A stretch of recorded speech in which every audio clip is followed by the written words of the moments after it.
What's up everyone, and welcome to Jayconomics. My name is Jay and it's a pleasure to meet all of you. On this channel, we take a look at anything related to finance with a strong focus on investing. So if that sounds like something you want to be a part of, then please consider subscribing and liking this video to help me on my quest to befriend the big, bad YouTube algorithm. Hello everyone and welcome to Jayconomics. This episode will be a little bit different than usual because this is my 5K special where I will be answering your questions. Now before we get started, I just want to say a big thank you to all of you. The support has been overwhelming and the growth the channel has experienced has been motivating me to keep bringing you valuable content weekly. I want you all to know that this is just the beginning and there will be lots of exciting things to come, so stay locked for that. So Jayconomics family, thank you.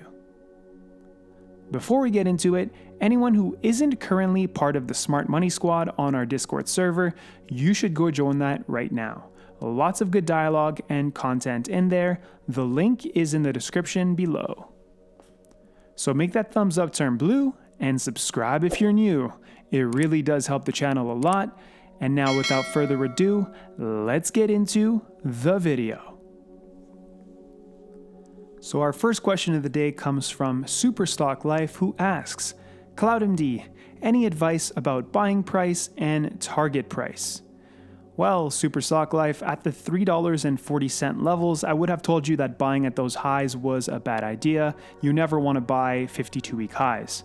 We saw the same sort of consolidation just a few weeks back when it jumped to $2.40 and then straight back down to $2 and kind of consolidated around the $2 range for a few weeks with little to no movement.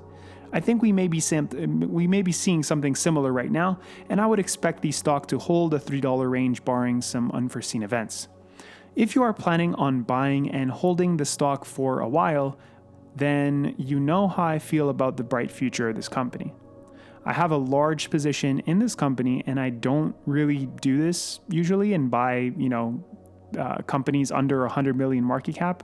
When I bought it, it was under $100 million. But this was pretty much how confident I was in this company and their mission. So to answer your question, I think that the $3 range would be a good time to open up a position if you do not have one already. And my price target on this stock is pretty high. It's $20 to $30 in the next 5 to 10 years. And that's if they're able to execute their plan. I think, really the sky's the limit for this company.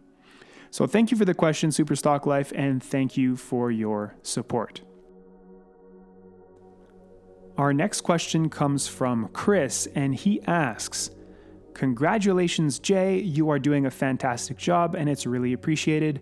I watched a great video with a popular investor who was responding to a question, and I would have the same one for you. If you could only have 3 stocks for the next 5 years, what would they be and why? Well, Chris, first off, thank you for the feedback and the great support. That is a fantastic question. So here would be my 3 picks right now. So definitely Tesla and CloudMD. And I think the third right now would have to be Square. Tesla will one day be the largest company in the world, in my opinion. CloudMD I found in the extremely early stages. And although I did not think we'd move up this quick, I do expect this company to keep growing. As I just mentioned, I have a pretty high price target for it in the next 5 to 10 years. And I really do believe that telehealth is the future, and we are just at the bottom of the hill right now.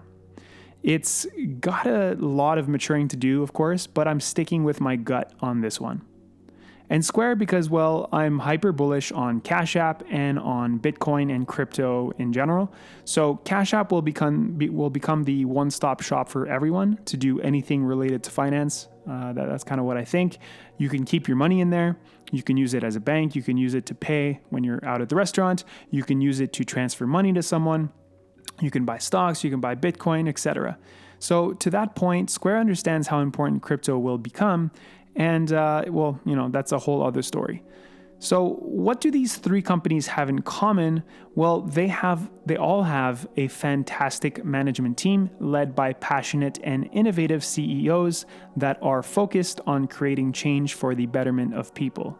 You got Elon Musk, you have Jack Dorsey, and then you have Dr. S.M. Hamza. I think they're all in it for the right reasons, and I really believe in their visions and in them as people. So thank you, Chris, for your question.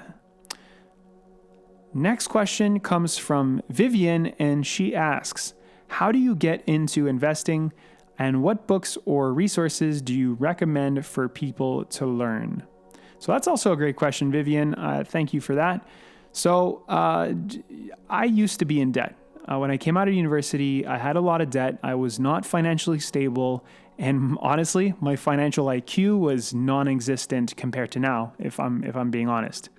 I didn't know the first thing about money, never mind investing. And so what completely shifted my mindset is the book Rich Dad, Poor Dad by Robert Kiyosaki. This book was the introduction to the financial power each person can hold if they so choose. So I think it's really a must read for anyone. It's really going to shift your mindset. There's lots of great concepts to be learned. And, when it comes to money, again, it's all about mindset. And so if you're able to shift that, then you'll see a lot of change in your life. Other books I would recommend to get going in investing specifically would be Benjamin Graham and the Power of Growth Stocks, The Little Book That Makes You Rich. And another mindset book that I really recommend is How to Win Friends and Influence People. That one is by Dale Carnegie. And you'll be able to actually find those books in the description of any single one of my videos. You can get those on Amazon if you'd like, Canadian Amazon or American Amazon. So check those out. So thank you, Vivian, for the question. And now for your second question, as for how I got into investing into the stock market, well, it was really a mix of reading. I did take a free course about the market just to kind of learn the basics, YouTube, but I got to be honest, everything I've learned through these means pales in comparison to what I learned on my own ever since. And continue to learn through, watching the market, reacting, making good and bad choices. I learned from each one. So the stock market is really a device that transfers wealth from the impatient to the patient, as a famous investor once said. So, once you understand this and you're able to take emotions out of your investing, you'll see what that means and you'll see much greater results. So thank you for your question, Vivian, and for your continued support. Next question comes from Cincy, who asks, if Fastly stabilizes in 3 days, would you buy it? It seems scary because they said to ignore the prior guidance. So short answer, yes. Yes, I would buy it, and I did buy it actually. So I was a buyer at $82, and I was a buyer again today at $75. This stock tends to have massive volatility and massive overreactions. They have the best product on the market and a very impressive list of high-profile clients. The TikTok situation has been overblown from day one, and now geopolitical issues are getting in the way. So, really, I think in the long run, this is a good thing for Fastly. They're not going to count on TikTok as a customer, and whether TikTok comes back and uses Fastly more or not, I think in the long run, this will make Fastly a better company. So I really don't see a problem with this. And so I strongly believe that this is a minor hiccup. Same thing as the last dip was when I recommended it at same levels, basically at $74, and it went up all the way to $130. I think we're in for a similar situation here. It might take a little while, but that's totally okay. Again, and it could be argued that the stock is massively overvalued, even at these levels, which I think it is, and I think there's no arguing with that. But what I will say is I think the premium is worth paying for with this stock. So yes, I am very bullish and a buyer at these levels. And by the way, so is Kathy Wood and ARK Invest. And they were buying this in the mid 80s and high 80s as well. So, just something to keep in mind, just something to take into consideration. So, and again, when you're, what do we say? When be greedy when others are fearful. right? And be fearful when others are greedy, right? So this is a perfect chance to be greedy when others are fearful. So thank you for the question and for your support. Next question comes from Ruben, who asks, what are the things you look for when deciding to take a position in a company? This is a great question, Ruben, and I will most likely dedicate a whole video to this in the near term. So a few things that are a must for me, as I mentioned in an earlier question, a strong CEO and a strong management team. That's a absolute must for me. Number 2 would be loyal customers and loyal investors through strong branding. Number 3, I think you have to have a strong balance sheet. I will not invest in a company, without a strong balance sheet. So, the one thing I look for specifically is a current ratio. I want to make sure that these guys have enough current assets to cover any current debt if anything goes wrong. If they're using their money correctly. So that's something that I look for.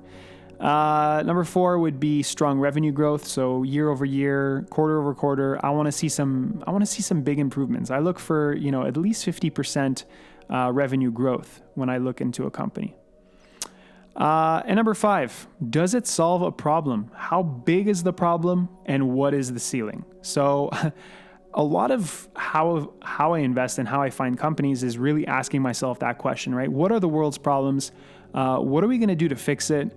And are there any companies that are actively trying to fix it or fixing it, right? So, and then if it's a massive problem, then how big that ceiling is, how high that ceiling is. So these are all questions that I ask myself. And like I said, Ruben, I'll probably dedicate like a whole video on this to kind of go over this in detail. So thank you for the question and for your support. Question number 6 comes from Securitor.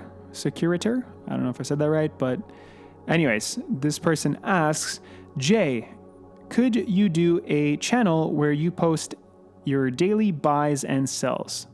That would be super helpful for everyone, not for copying blindly, but just getting an idea of how invested you are in certain stocks, maybe with a percentage of your total equity for each trade. So thank you for your question. And yes, I will be doing this.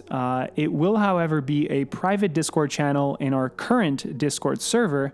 I am preparing some really cool stuff for those who want to take this stuff seriously, take investing seriously, and who want to take control of their financial situation.